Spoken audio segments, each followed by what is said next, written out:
Hi everyone, so I mentioned that I was going to be shifting my focus for the evening reflections, and for the reflection today I want to focus on wellness. So for us who are working in HR or who are HR leaders and have our HR designations, our focus is working in the interest of the public.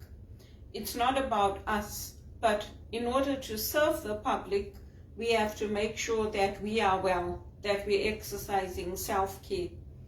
So one of the ways that I did that today was I wasn't feeling hungry. It's probably the infection, but I wasn't feeling hungry. And after 17 hours of not eating, I thought, no, you have to have something to eat. So I had my coffee and my croissant, and that just helped to settle my stomach. It gave me some energy, and then I went on to apply my jobs and then do other things, apply to my jobs and do other things.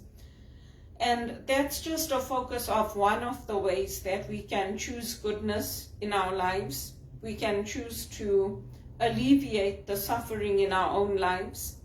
The other thing is I had mentioned that I get these ingrown hairs. So I paid attention to that. And because I paid attention to it, I was able to catch it in time and have a consultation with a pharmacist and get some antibiotic cream to put on it, which will help with the infection, to take the infection away. When you look at it, it doesn't look that bad.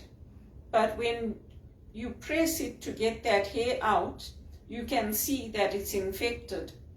So these are some of the strategies that we can use, knowing that everything is a gift in life. Our lives themselves are a gift. And when we are well, when we bring that wellness focus on ourselves and we return to our workplaces, to our churches, to doing what we're doing, and we are equipped, then we can better serve the public. And so that's important for us to remember in what we are doing. So for me as an HR leader, most of the time I don't work in an HR role. I don't work as an HR manager or as an HR director. I usually work in operations, in frontline roles, in executive assistant roles, in librarian roles, but I'm still applying my HR skills. I'm still bringing that same goodness to those roles and to those opportunities. Another way that I chose wellness today was going for my walk. So initially when I started walking, I used to walk very slowly. I started with a very gentle walk, and walking from here to the end of the street, like right down to the other side, it would take me a good 30 minutes. But as I got more fit, I walked faster. And so that 30 minutes became 20 minutes, and then it became 15 minutes. So it's another way to keep my heart rate up, to keep active, to keep fit. And even though I may not be losing weight if I get on the scale, I know that I'm fitter. I know that my heart can take more strain. I know that my muscles are increasing. So that's another thing I chose to do today. After I finished applying for my jobs and doing some reading, I went out and I took a brisk walk for 45 minutes, 30 to 45 minutes. And it also gave me an opportunity to see some people, chat to people in the reception, at the pharmacy, and it's a good way to just be with others. And that wellness strategy is something that's encouraged in most workplaces in Canada. They encourage you to use the stairs, to go out for a walk at lunchtime, not to just sit and be sedentary. Because if you're doing a sedentary job, you're sitting the whole day anyway. So it's a good way to go out, to get some fresh air, and also to let the light into your eyes. Because in our condominiums, in Canada anyway, your apartments, most of them they have the walls, the darkness is more than the light. So with me, I'm fortunate I face east and the light comes into my apartment. And it's a nice way to just get out, make sure your skin is invigorated, get your heart rate going, and let the light into your eyes as well. So some days I walk very slow. I pay attention to what fashion trends are in the windows. I check for help wanted signs. Today I had an urgent thing I needed to do, so I walked fast to get to where I was going. But I did see some nice fashion on the way, and that's something that I like to do. It's nice to pay attention to the fashion in the windows and see how it changes with each season. And so that was the topic I wanted to speak on today, is just how as HR leaders we have to take care of our own wellness. And when we take care of our own wellness, then we are equipped and we can go into our churches, into our ministry, into our workplaces, and serve others in a way that will help them. Because if we are not well, if we are suffering and we don't have the accommodations we need, we don't have the supports we need, we can't serve others, we can't be of service to others. And it's a good thing to remember, especially when you're dealing with customers who may not necessarily be in Canada. So a lot of my jobs that I've held, I've been working serving the Americans, the American Army, the American Navy, the American generals, the military who are stationed overseas. I've had a lot of interaction with them. I've been helping with order management with American customers. So it's important to understand how their culture is different to the Canadian culture, and to understand the emotional connection when you're dealing with them. So that made me successful in my work, because if you don't tap into the emotion with the Americans, you're not likely to get very far. And it's different working with the British people, it's different working with the Australians. So you have to understand the culture of each country that you're dealing with, and understand the purpose with your work. It's not enough to just learn the vision statement rote fashion. I had one training where it's like every day for 10 minutes they would say, this is the vision, this is the mission, this is what you have to do. And it's like, this is not going to make you successful in your job. But I never said anything to the trainer. I had to just sit there and look at them. Because after a while, when you've done 4 or 5 different campaigns or serving on different teams, you get to know what the Americans like, who they are, what they're about. And so you have to understand their mindset. You have to understand how they think. Today I watched President Trump's talk from the White House, and he was just saying how education is so bad and how they are not getting the pass rates that they need in America. They are turning to homeschooling now as a way of educating more. And it's important to remember that, because I'm a postgraduate adult. So apparently my education is not good enough to pass AI tests. But yet, Americans, by and large, from what he was saying, they don't even pass high school. So I am not the problem in this equation.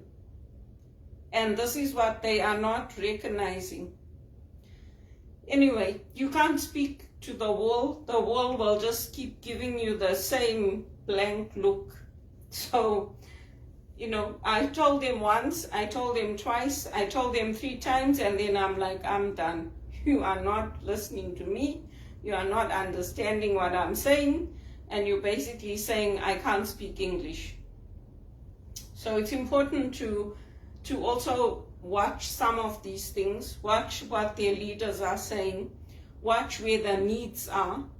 And when you're dealing with the Americans, it's important to remember that it might come across like, oh, they only care about money, but that's actually not the case. A lot of the time they are very hurt, like when they don't get their products or something goes wrong, because they've taken the time and they've put their energy into finding that thing that they want, that product or that jersey or whatever it is. And then when they don't get it, they are extremely hurt that this thing did not go according to plan. And so they take it out on you. So for us as HR leaders, that is very hard because we are already compassionate people, we are already caring people, and then they taking out their frustration on you, and where do you go with that? You have nowhere to take it. So that's how I got sick. My body got affected and all these things happened. High blood pressure, problems with kidneys, problems with liver. Because if I didn't have that much pressure on me, I probably would have coped very well. So initially, when we used to take our calls, we had 3 minutes between each call, and we were doing one chat at a time and one email. And you could have 13 to 15 minutes to do your email. Then, because we were doing a good job, they changed that. They said, oh no, it's going down to 2 minutes between each call. Then it went to 1 minute, then it went to 30 seconds. So the pressure that's on your body is increasing. You're also sitting with headsets the whole day. And initially you could not adjust the volume on those headsets. So it becomes very difficult if somebody is screaming into your head. And that's like 8 hours of the day, the bulk of it. And then also with the chats, it went from 1 chat to 2 chats. Then it went to 3 chats. And you're supposed to be coordinating this, doing your research, looking on the internet, checking the policy, replying to the customer. While you're doing that, there's this ping, ping, ping going in your ear. So, it's like, how much do you expect one person to do at a time? And then with the emails, it was the same. It went from 15 minutes to 13 minutes to 12 minutes to 9 minutes. We are not robots. When you're working in a startup, you still have to create the templates. You have to create the responses so that you can copy and paste them and adjust them. So all of that took a toll on me and many others in that environment. And my health will never go back to being 100%. They don't put anything in place to support us. They don't give you anything on a monthly basis because your health suffered as a result of their policies. So this is how it goes. And even if you say to them like, okay, you know what, this is really affecting me. I need to take a short-term leave and I need to take some time off. It's like you had your 1 day sick leave, there's no more leave. So this is why I'm saying for us as HR professionals, it's very difficult because you know the laws, you know the policies, you know how things should work, but you're dealing with the executive or you're dealing with mid-level managers that are saying, well, that's not it. These are the business needs, and if you're not able to fulfill the job, there's the door. So this is what we're dealing with when we're talking about working in the interest of the public and balancing that with self-care. And many people do take their cases. They take their cases to court, to disability lawyers, and they win. But for somebody like me, who's already poor, who's already coming from a poor family, it's not worth doing that because they put you through hell before you can even get to that court level. And the chances of you getting anything are very minimal. So for me, it's better to walk away and to try to find something that's more suitable for me where I can use my skills as an HR leader in administration, and also earn a better salary. Because when I started there, I was earning $11.25 an hour, and they wouldn't give us any wage increases. I was like, this is not fair. I've been here for 2 years. You should give me something. And they said, okay, we're giving you 50 cents for everybody. I was like, you're kidding? 50 cents? They're like, yeah, the margins are very low on retail. I'm like, yeah, this is a multi-billion-dollar company. Anyway, I took the 50 cents. Then by the time I finished at $17.25 an hour.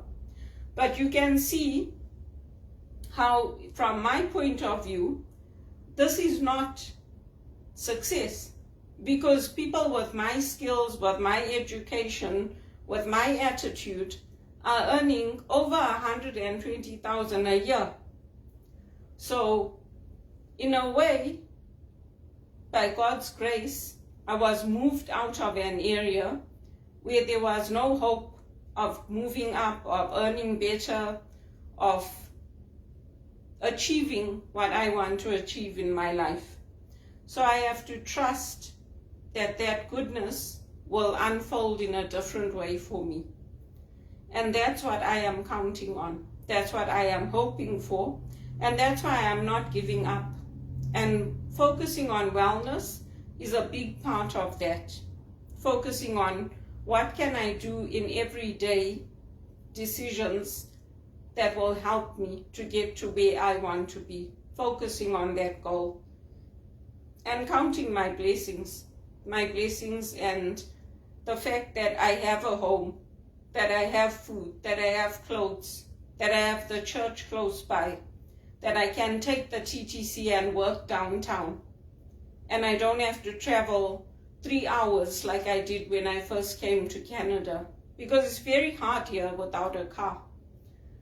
So that's what I wanted to focus on today. And I'm still shaping my new strategy of what I want to do and moving away from the focusing on the gospel. I can still do that, and I will do that sometimes, but I'm trying to focus on a different area now, where hopefully it will help me to generate a different interest and help me to get more speaking engagements that are paid, so that I don't have to live completely dependent on the government and social assistance, like somebody who has no education, no skills, and nothing to offer society. Because that's how I've lived for the last quarter of a century in Canada. That's what my pay grade reflects. Since I've come to Canada, that's the pay grade I get. And that's not the way it should be.